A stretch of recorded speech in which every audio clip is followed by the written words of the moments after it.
Assalamualaikum warahmatullahi wabarakatuh.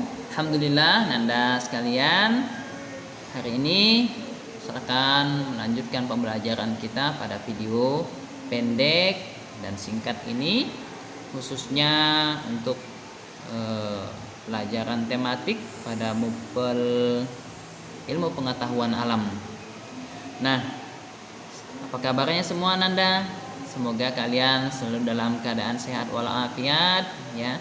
Allah berikan keistiqomahan selalu dalam beribadah, ya, dan pastinya kita berdoa semoga pandemi ini segera berlalu dan kita bisa melanjutkan aktivitas kita untuk belajar secara tatap muka seperti normalnya. Nah, kita akan melanjutkan pembelajaran kita ini. Sebelumnya kita buka dengan melafazkan basmalah bersama-sama. Bismillahirrahmanirrahim. Nah, Nanda sekalian, hari ini kita akan masuk kepada pembelajaran kita pada tema kedua tentang cara tumbuhan menyesuaikan diri terhadap lingkungannya. Nah, sebelum itu kita akan mendengarkan ayat suci Al-Quran, ya, dalam surah Abasa ayat 24 yang berkaitan tentang bagaimana Allah Subhanahu wa taala menghidupkan, ya, tanaman-tanaman, ya. Ada kurma, zaitun dan lain sebagainya. Ya, silahkan Ananda menyimak. A'udzu billahi minasy syaithanir rajim. Bismillahirrahmanirrahim.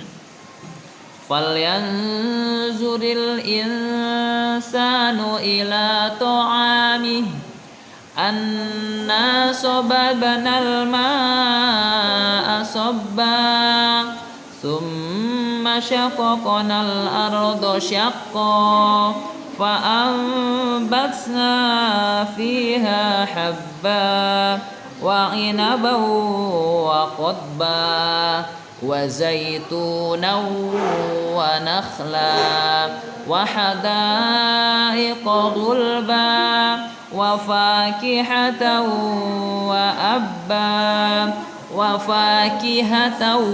وأبا mata'al lakum wa li'an'amikum. Artinya, maka hendaklah manusia itu memperhatikan makanannya. Kamilah yang telah mencurahkan air melimpah dari langit. Kemudian kami belah bumi dengan sebaik-baiknya. Lalu di sana kami tumbuhkan biji-bijian dan anggur-anggur serta sayur-sayuran dan zaitun dan pohon kurma dan kebun-kebun yang rindang dan buah-buahan serta rerumputan. Semua itu untuk kesenanganmu dan untuk hewan-hewan ternakmu. Allah Subhanahu wa taala, ya, sangat luar biasa sekali mempersiapkan segalanya, ya, berkuasa atas segala sesuatu, ya, terutama, ya, dalam pelajaran ini adalah bagaimana Allah menurunkan air langit, ya, air hujan dari langit. Habis itu tanah menjadi dibelah. Habis itu di dalamnya Allah hidupkan kacang-kacangan, ya, sayur-sayuran, buah-buahan dan lain sebagainya, ya. Nah, Anda sekalian, itu seharusnya membuat kita semakin yakin akan kebesaran Allah Subhanahu wa taala. Seharusnya kita semakin takut kepada Allah, semakin kita banyak bergantung kepada Allah. Nah, kali ini kita akan melanjutkan pembelajaran kita itu tentang bagaimana tumbuhan untuk menyesuaikan diri terhadap lingkungannya. Sebelumnya kita telah belajar juga tentang tempat hidup makhluk hidup, nah, atau yang disebut dengan nama lainnya adalah habitat, ya, tempat tinggal makhluk hidup. Kemarin kita bilang ikan habitatnya di air, monyet habitatnya itu di hutan, jangan kebalik. Kalau kebalik maka dia akan mati, ya. Nah, Ananda sekalian, Ananda bisa membuka bukunya pada halaman 80 ya, buku tematik kita, tematik 6A. Nah, kali ini kita akan belajar mengenal macam-macam adaptasi ya, tumbuhan terhadap kondisi pada lingkungannya. Nah, ternyata tumbuhan itu kalau kita lihat sangat beragam sekali jenis, sangat beragam ciri-cirinya. Ada yang batangnya itu berongga, ada daunnya yang lebar, ada daunnya itu hanya berbentuk duri saja, ya, ada akarnya yang panjang, ya, untuk apa? Untuk menyerap air, ya. Nah, ciri itu ternyata dimiliki oleh beberapa tumbuhan yang dia habitatnya itu bermacam-macam gitu, habitatnya itu beragam, berbeda.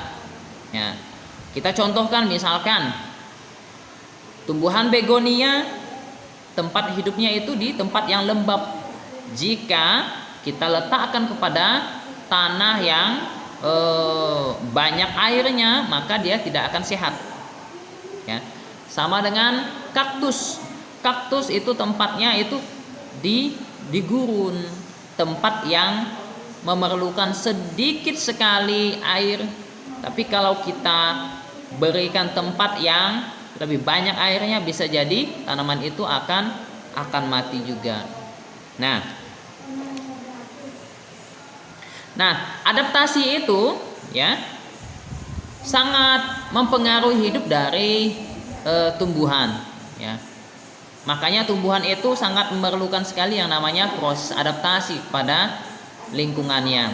Nah, di antara adaptasi itu sangat banyak sekali. Yang pertama itu adaptasi tumbuhan terhadap lingkungan kering. Jadi tidak semua tumbuhan itu memerlukan tempat yang kering. Ada juga yang memerlukan air yang jumlahnya banyak, seperti itu. Nah, adaptasi tumbuhan di lingkungan kering ini disebut dengan tumbuhannya itu disebut dengan tumbuhan yang xerofit, ya. Dia tidak memerlukan banyak air, atau tumbuhannya tumbuhan kering. Seperti apa contohnya? Contohnya itu adalah kaktus, ya. Terus cocor bebek, kurma, ada lidah buaya. Nah, itu tanaman-tanaman yang kalau kita tanam sebisa mungkin keringkan tempatnya. Nah, artinya tidak sering-sering kita siram. Kalau kita siram, maka akan mati tanamannya. Tuh. Untuk daunnya, nah daunnya ini berupa duri-duri saja. Ya, gunanya apa? Karena dia tempatnya tempat tinggalnya itu di tempat yang kering, maka dia harus sedikit penguapannya, ya. Jadi harus meminimalisir penguapan dengan cara daunnya itu berupa bentuk duri. Nah, terus karena dia itu tinggalnya pada tempat yang kering, maka batangnya itu harusnya memiliki persediaan air. Nah, sehingga batang dari kaktus ini adalah batang yang basah, ya. Selanjutnya, ya, kalau kita lihat, maka akar dari kaktus ini panjang. Gunanya apa? Maka dia berguna untuk mencari air yang cukup dalam, ya. Untuk memperoleh air yang dalam, maka dia harus memanjangkan akarnya, seperti itu. Nah, itu merupakan ciri-ciri dari tanaman xerofit. Salah satunya adalah kaktus. Yang kedua, adaptasi tumbuhan pada lingkungan dengan kadar garam yang tinggi. Nah, kadar garam yang tinggi pastinya dia berada pada pinggir laut, ya. Pinggir lautan, pinggir pantai, ya. Terus muara sungai. Nah, contoh tanamannya itu adalah tanaman bakau. Nah, kalau kita lihat bakau ini, ya, akarnya maka ada yang melengkung ke atas gitu, ya, keluar dari tanah. Nah, fungsinya apa? Ternyata fungsinya adalah sebagai alat untuk mengambil oksigen. Nah, ternyata di dalam tumbuhan ya, pada tumbuhan bakau ini oksigen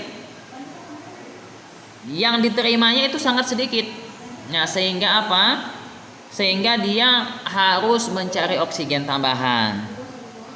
Nah, keadaan tanah di tempat itu biasanya berlumpur dan berpasir serta sangat sedikit mengandung oksigen. Maka dengan akarnya keluar, nah itu sebagai cara untuk mengambil oksigen. Nah, selanjutnya kalau dilihat dari ciri-cirinya maka daunnya itu kaku. Daunnya kaku, terus mengkilap ya, mengkilap. Terus pada bagian bawahnya itu terdapat kelenjar-kelenjar untuk mengeluarkan garam karena dia hidupnya pada daerah yang banyak garamnya ya, lingkungan yang asin. Nah, yang ketiga, adaptasi lingkungan pada air. Ya, tumbuhan di lingkungan air. Nah, untuk tanamannya itu disebut dengan tanaman hidrofit. Hidrofit. Nah, contohnya adalah ada teratai di sini dan ada juga eceng gondok. Nah, untuk teratai kita tahu daunnya besar, dia punya batang yang berongga, terus akarnya sangat banyak. Tujuannya apa? Akar banyak itu untuk membuat teratai itu menjadi seimbang, tidak terbalik gitu. Terus rongga pada tanaman itu sebagai pelampung ya. Kalau kita itu sebagai pelampung agar dia bisa terapung di atas air. Fungsi dari daunnya besar, maka dia harus mengeluarkan air yang sangat banyak atau yang biasa disebut dengan penguapan ya.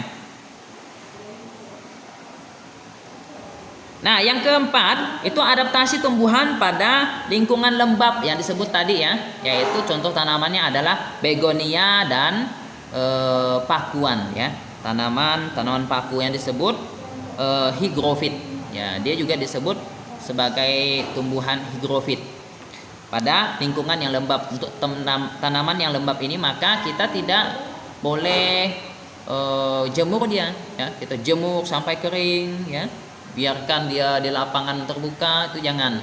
Terus terlalu banyak kita siram dengan air, itu juga tidak boleh.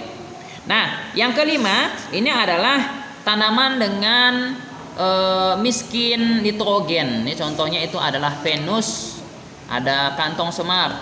Nah, fungsinya apa? Ya, nitrogen ini berfungsi dalam kehidupannya.